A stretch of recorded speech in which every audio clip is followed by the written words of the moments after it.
Well, on the 19th of December 2011, the United Nations General Assembly declared 21st of March as World Down Syndrome Day. The General Assembly decided, with effect from 2012, to observe World Down Syndrome Day on 21st of March each year and invited all member states, relevant organisations of the United Nations system and other international organisations, as well as civil society, non-governmental organisations and the private sector, to observe World Down Syndrome Day in an appropriate manner in order to raise public awareness of Down syndrome. Last Thursday was World Down Syndrome Day, and as part of the celebration, they encouraged a Lots of Socks Day, including in New Zealand. And to our shame, it was largely ignored. Now, why is that? Let's check it out.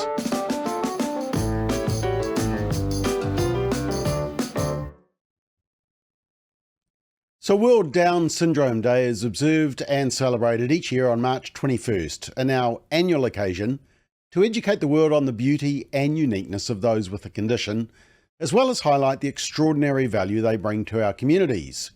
Why March 21st? Well, it's the 21st day of the third month, representing the third and extra copy of the 21st chromosome that causes Down syndrome. And the New Zealand Down Syndrome Association celebrated the day. Here we are, it was Lots of Socks Days. Did your workplace have a Lots of Socks Day? Probably not. You see, it was about celebrating diversity. We all love diversity, just not this diversity as much as the letters one. Did you see the media coverage of World Down Syndrome Day? No, I didn't either. Did you see all the politicians talking about World Down Syndrome Day? No, I didn't. Did you see Chris Hipkins wearing his shirt with supporting Down Syndrome Day? Or Christopher Luxon turning up to the celebrations like they did the Big Gay Out? No, probably not. Did you know that Parliament has a special room honouring people with Down syndrome? Well, they don't. There's a rainbow room though. Did you see the Down syndrome symbol on all woke companies' websites or the lanyards? Nope. Down syndrome doesn't have a month, a Pride Month. It has a day.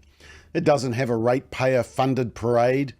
It's without pride because most people ignore the day, sadly. What it did have was an online Big Connect Zoom gathering opened by the Minister for Disability Issues, Penny Simmons, and a few small events which, sadly, you probably weren't aware of. It's quite telling, isn't it? Now, the theme this year for World Down Syndrome Day is End the Stereotypes.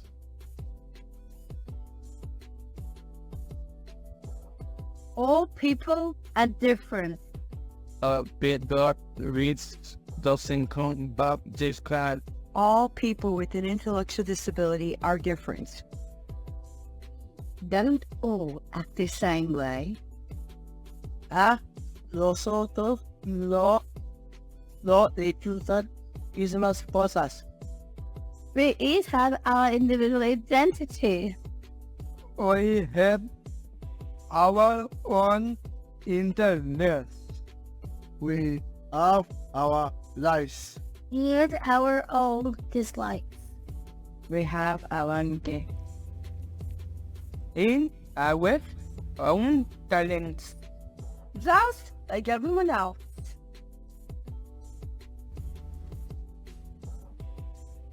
Having an intellectual disability. One part of who we are. We are people. Traitez-nous comme des personnes. Please, join us on the World Down Syndrome Day.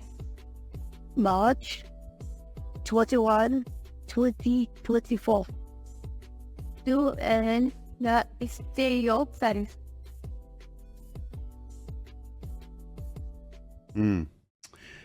Now, tragically, false stereotypes have led to astronomically high abortion rates for preborn babies who receive a diagnosis.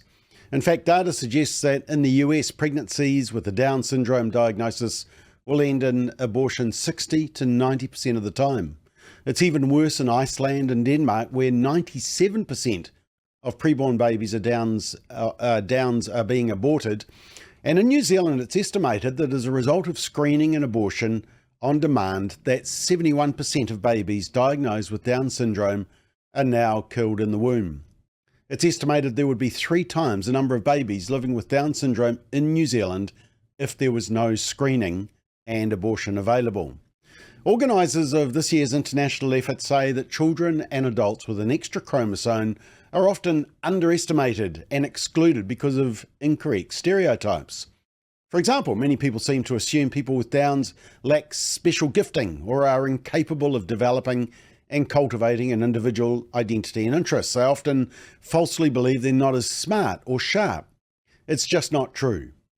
Cure Down, an Italian non-profit organisation established to raise awareness about the potential of people with Down syndrome, recently released a new ad campaign video that went viral. The campaign is called Assume That I Can, and it challenges the stereotypes pushed on people with the condition. Have a watch. You assume that I cannot drink a margarita, so you don't serve me a margarita? So I don't drink a margarita. Your assumption becomes reality. And parents, you assume that I cannot live on my own, so you don't encourage me to live on my own, so I don't live on my own. Coach, you assume that I cannot hit harder, so you don't train me to hit harder, so I don't hit harder. And teacher, you assume that I cannot learn Shakespeare, so you don't teach me Shakespeare. Old MacDonald had a farm. So I don't learn Shakespeare. E-I-E-I-O. But hey, if all your assumptions become reality, then assume that I can drink a margarita. You serve me a margarita, so I drink a margarita. Assume that I can live on my own, so I live on my own.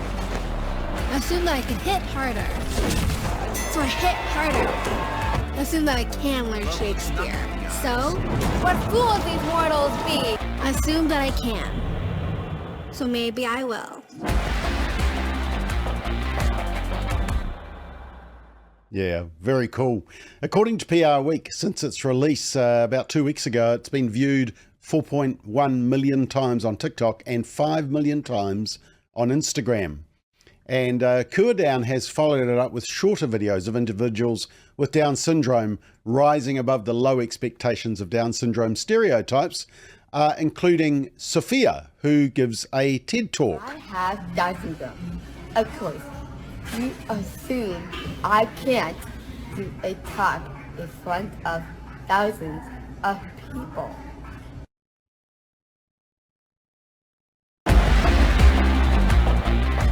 Yep, there's also Connor being an actor. Down syndrome. Of course, you assume I can't win an Emmy, right?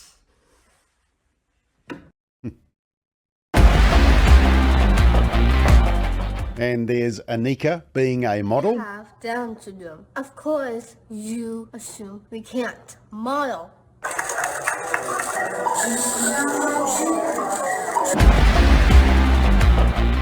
And there's even a Kiwi in the campaign, Luca. I have Down syndrome. You assume I can't swim from my country as a person. Yeah. Well done, Luca. The popular campaign has featured many other individuals with Down syndrome rising above the stereotypes, such as going to college, being in a relationship, learning to ski, becoming athletes, writing books, playing instruments, and representing organisations as spokespeople. Maybe the reason that many politicians don't talk about this issue is because their radical new law, abortion law, championed by Jacinda Ardern, removed the current or the previous 20-week gestational time limit for disabilities. Jacinda Ardern actually betrayed her promise to the Down syndrome community because during the campaign in 2017, the organisation Saving Downs highlighted their concerns around Jacinda's pledge to change abortion laws, saying this would introduce abortion through to birth for babies with disabilities. Previously, it was that 20-week limit. And in response, Jacinda Ardern made a commitment not to increase the time limit for disability selective abortion.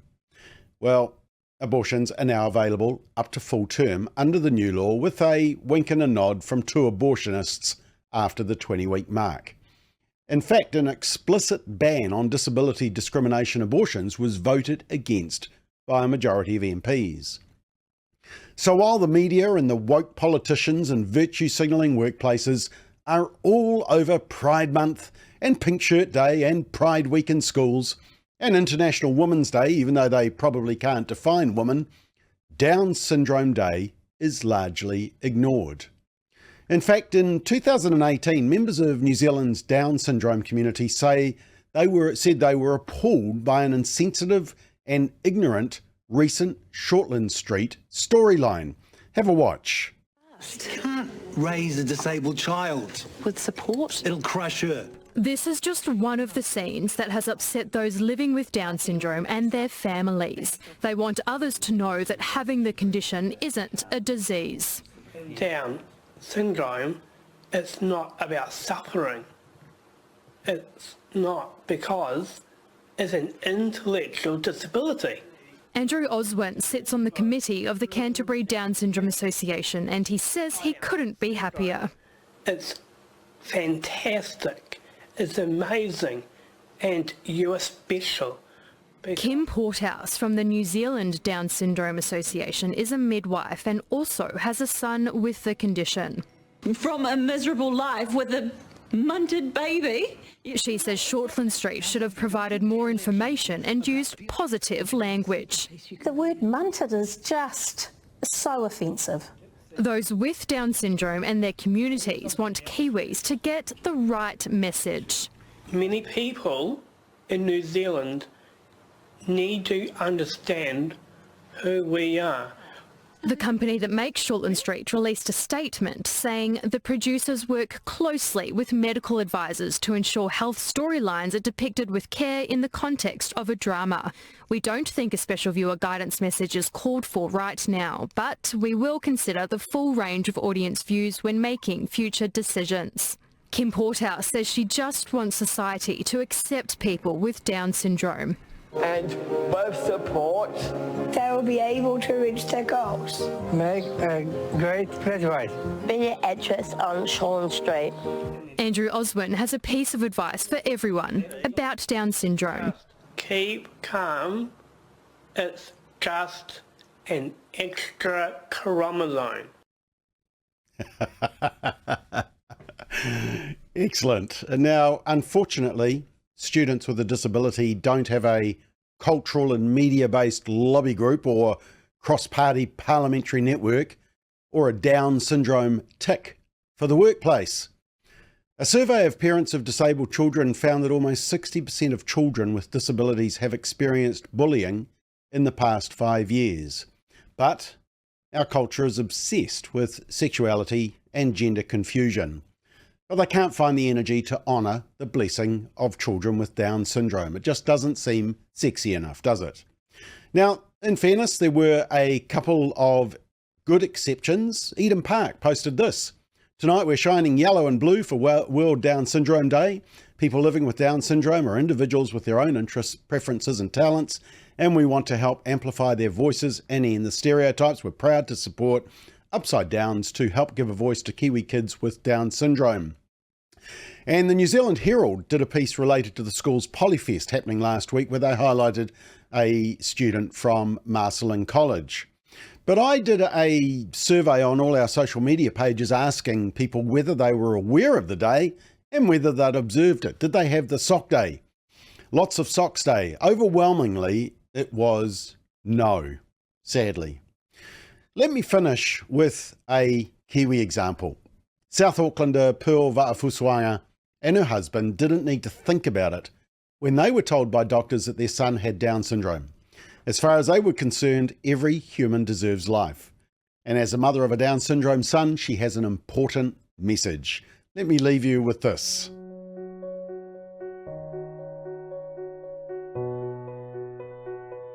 I'm Pearl Va'afusuanga. Got married in 2013. 2014, I was pregnant. It was a real great, the best news ever.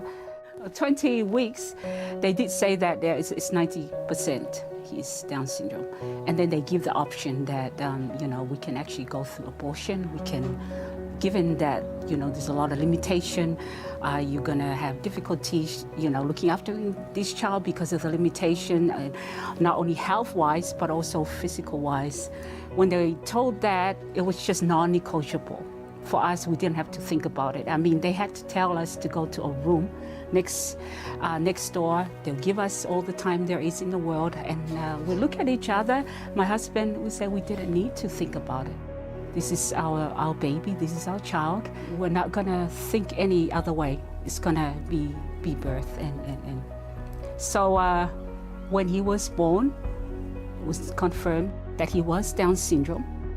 And then we had a meeting. The doctors came in. It felt like it was, I think for us, it felt like it was, they were gonna give us the worst news in the world, that you got cancer. I mean, it was like that. So when they came in and they told us, we got some news for you, it feels like it's bad news, that, yeah, you do have a Down syndrome child. And then these are the limitations you're gonna face. He's not going to be able to do this, to do that. He's got a heart effect. He's going to be having a lot of health problems and all that. And so it left us with really grieving time. But now 5 years later, we look back and we know that every human deserves life. No matter how they get on this earth, we just know that abortion is not an option. I think the true disability here is people who are inhuman. It's not the condition. It's not the condition. I believe I have a better life now living with somebody whose society is calling a disability than I would have, in the normal life, because I'm a better parent now in the sense of more patience, more insightful, more empathy, more kind, and more open-minded. And know that it's all right to not be all right and not have everything all together. I think the channel message that the public seem to be getting, and it seems to be a normal procedure in screening pregnancy, is that Down syndromes need to be screened out. But as a mother of Down syndrome, I really believe that's injustice to Down syndromes, just because of lack of education, lack of awareness, lack of insight into the beauty of this, how Down syndrome bring into the world. When you look at him and his smile on his face and the joy that he gives us, even to his sister, every disability deserves a life. My message to parents who are receiving diagnosis that they're going to be receiving a Down syndrome baby is this: don't be discouraged. It is not a disease. It's a development delay that actually can be developed. The doctors are going to give you the worst scenarios. You need to get more information. It is actually a blessing in disguise. It's a journey that you alone will have to journey it through, like I did. And today I can honestly say I cannot imagine life without my son. Don't be disheartened. Get rid of the screening for Down syndrome, because they deserve to be believed. In fact, they will be the ones that bring change in families in ways that we never thought of before. Like my son, he's bringing our family together, different celebration. It's all right to have disability in society. It makes people be more kinder, especially generation little kids growing up, be more empathetical, and learning how to be human, to love each other.